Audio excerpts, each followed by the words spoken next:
Just coming up to 11:15. Let's have a much more detailed look at the first editions of the morning papers with the journalist and broadcaster Guy Clapperton. Hello again. Guy, hello again. Hi. Telegraph, this story about the MPs letting one home and claiming another, it's been around somewhere else, just from memory, but they've got more detail, haven't they? Yes, well, you may even be thinking of the Jackie Smith case, which was very much a parallel thing, you know, sort of staying... But more recently than that, I think. Yeah. Has it? OK, well, it'll come to us at 3 o'clock in the morning, I'll call you. Yeah. That's fine. Yes, I mean, it's... I'll still be up, that's the sad thing. OK, right, well... Back in the room, once again it's MPs on the expenses. Not exactly fiddle, I hasten to add. It does say in the Telegraph very clearly that they're not doing anything that's contrary to the rules. They're not doing anything illegal. But this has been the Telegraph-led campaign right from the word go. The whole MPs' expenses thing. So this is very much the Telegraph trumpeting that our story is still running. I remember years ago I went to a very interesting press conference with a guy who wrote.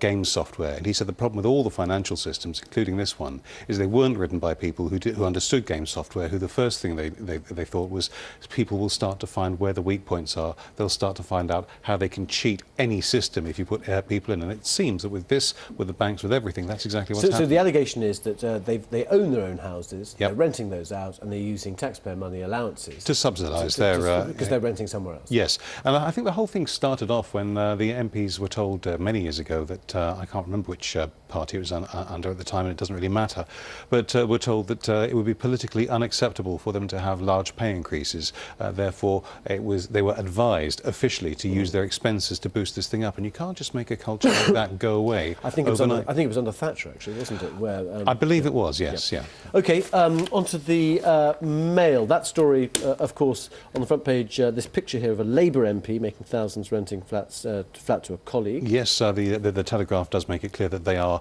all at it. That is not the Telegraph's exact words, but that's very much their all allegedly at it. Yes, Yeah. quite so. Google, Yeah. very interesting. I started off as a technology journalist in 1989. The very thought that you would have a technology company on the front page of a paper primarily aimed at older people just didn't happen. It just made me think about how much the world has actually changed. Also, 2.18 billion profit, and it's a disaster. In the middle of a recession. I do wonder whether perhaps we ought to be getting some sort of perspective. Yeah, the thing is they have lost 15 billion, though, in 8 minutes. That's wiped off the... That's paper money. It's paper money, but even so. We all understand that the stock exchange worldwide, it's a big betting shop. It could be right back up there tomorrow, and it's not real money. It goes up, it goes down. This is just what happens on the stock Unless you exchange. just happen to be selling your Google shares at that particular day. Well, that's quite right. You know, that's exactly right. But you know, it's sort of what people think it's worth, and this is partly because they had this early release of their results and were not able to give their usual explanation of it. With that quote saying pending Larry comment. Yes, and Larry Page, that's quite right. But which of us on the who's worked on newspapers has never seen a caption that's gone horribly wrong? But they have the extraordinary thing is for me, they brought this Motorola mobility company. It was the handsets. The handsets, yeah. The latest handsets from Motorola, I have played with them. They're really rather good, but they haven't got that marketing thing behind them. Google doesn't have that name in the hardware. They've got the name in the software with the Android system. But more seriously for me, and I've been studying this for quite some time, the cost per click for the Google adverts seems to have fallen 15% in the last year. Now, how do you recover from that if the value of their core business is going down? And their core business is the advertising. We use it as search engines, but it's actually those adverts that make Google the money. If that's down 15%, how do you get back from there? That's what they've really got to face. OK, when the markets closed, I think we were 8% down from that 20%. 7.7 the paper says, I'm sure that's exactly right. High.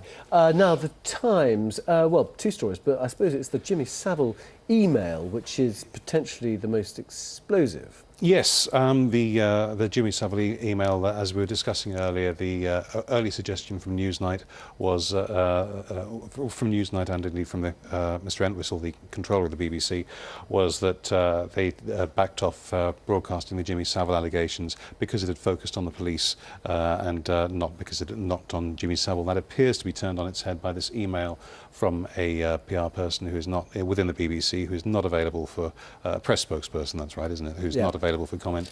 At Well, the yeah, moment. there's a reaction actually, which we got inside here, just saying the person dealing with it is away at the moment. As I say, not available. Yeah, no, away. we'll look at it in the morning. Yeah, you know, that's right. Yeah, so quite a busy morning, I imagine. For yes, I would think so. And unfortunately, the copy we got of the internal pages was not very legible. Well, I can't read nobody's the thing. fault. Even the pictures look a bit of a at blur. all. I've been struggling there But more with pictures glasses, of Jimmy without Savile. glasses. I don't all think just sorts of- pick up on this here. He's having tea with his the Duchess. Is his mother? I think. Yes, I believe that was what he called his mother. Yes, Yeah. that'd be right. Very skinny calves. But yes, indeed. But there have been suggestions that there were suggestions in there that it was the police were going to back off, and they had all the allegations, and they decided not to prosecute because he was too elderly by that stage. All sorts of things like that starting to come out. There's going to be allegations, going to be counter-allegations. With regret, this story's going to run and run without, obviously, because he's no longer with us, a very satisfactory resolution for anybody. I hope.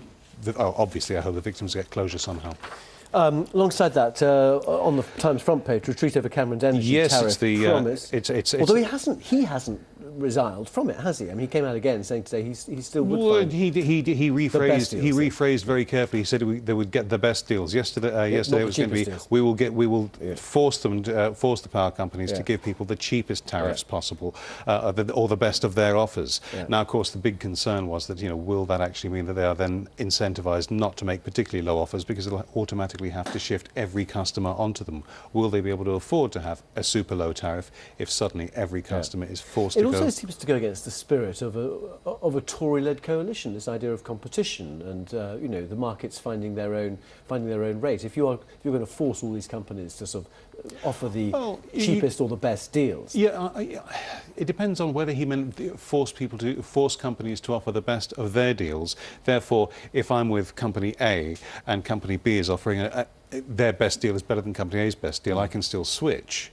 So to that extent, that could still work.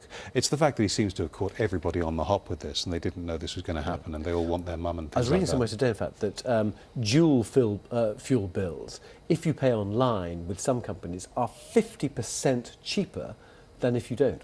Yes, but always check these things. I can't remember details, chapter and verse, please forgive me, but there have been cases where some bills are more expensive if you go online, which is absolutely crazy. Which just shows how confusing the whole Well, that's right. Just shop around, do your best. And the Express weighs in on this one as well. yes, indeed. It's all about the confusion.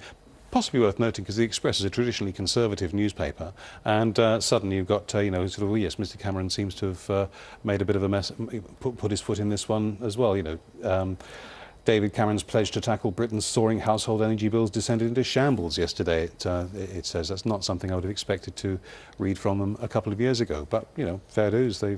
That's their take. Yeah. Okay. Now the Guardian. Which story? Guardian. I was thinking the doctors' story. The doctors are going to have their competencies checked annually.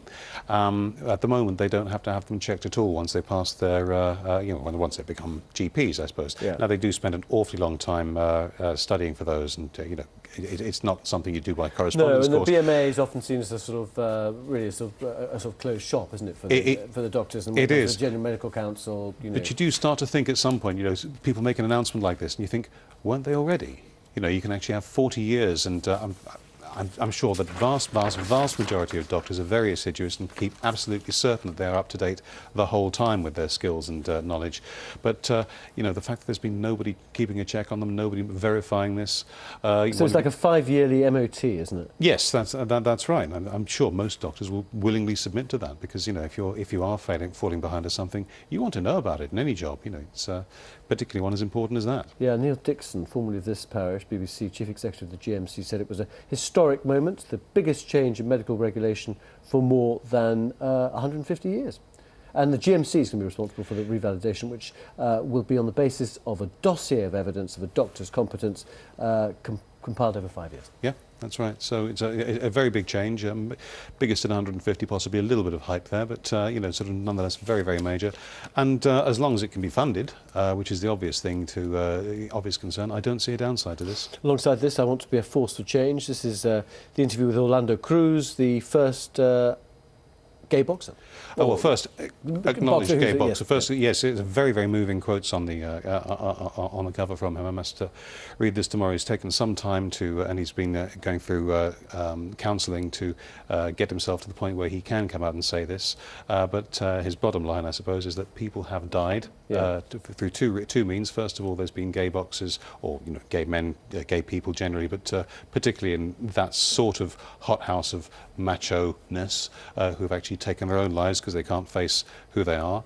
And also there's, of course, been homophobic murders. Yeah. And he would just like to be, I suppose, the first, to say, right, this is here, we're here, stand up and be counted, and it's just who we are. So. Back to the Telegraph front page. Below the picture of the Countess of Wessex, Theresa May put security at risk for hacker. What's all this about? Well, Alan Johnson, who's of course himself a former Home Secretary, has written an article for the Telegraph suggesting that Theresa May could well have put security at risk because of the Gary McKinnon case.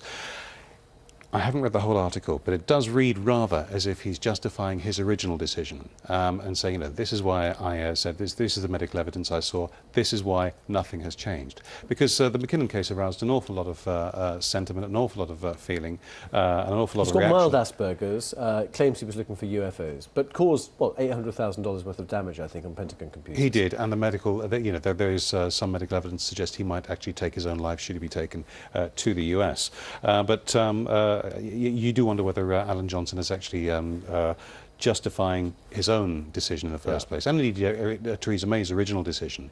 Is this just vote mongering? I don't know what the actual article says, but you wonder what his motivation is for coming out and saying that. Now, interesting story in The Independent, which we did, I think, on BBC News a few weeks ago, actually. The scientists who turned fresh air into petrol. Yes, and that is the liquidization of air. Yeah. Yes, petrol from the air, revolutionary technology. That's obvious, isn't it? Of course, it's revolutionary technology. Yes, it's not something in up in is it Stockton-on-Tees? Stockton-on-Tees. Yeah. They've produced 5 litres of petrol since August. They do admit, obviously, they'll have to produce an awful lot more like that, but they are hoping to get this onto an industrial scale. Otherwise, of course, it would not be newsworthy. Well done to BBC to scooping the Independent something rotten. But the more attention that this sort of thing gets, they're hoping to produce a tonne a day, aren't they? Quite soon. Yes, that's right. And also green aviation fuel to help make airline travel more carbon neutral, it says. Now, that could mean a lot, it could mean a little, but movements in the right direction, I would think, are always welcome. Yeah, OK. What's this plane running on? Air? Yeah. Yes. Boom, boom. And the Eye. Yes, it's the Eye is going for the Sun's usual technique. We haven't got the Sun, unfortunately, but what's the worst pun you can possibly make in a headline? What a terrific fiasco. Terrific. Yeah, get it. I just got it. Yeah.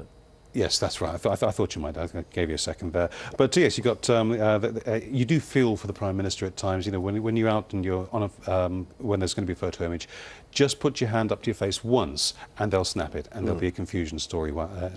Not as gaffe-prone as for some former Prime Ministers, but that's unfortunate. He will be regretting that this morning, I should think. Yeah. Okay. All right, Guy. We're going to leave it there. Thank you very much indeed for coming in and nice taking us through the selection of the morning papers.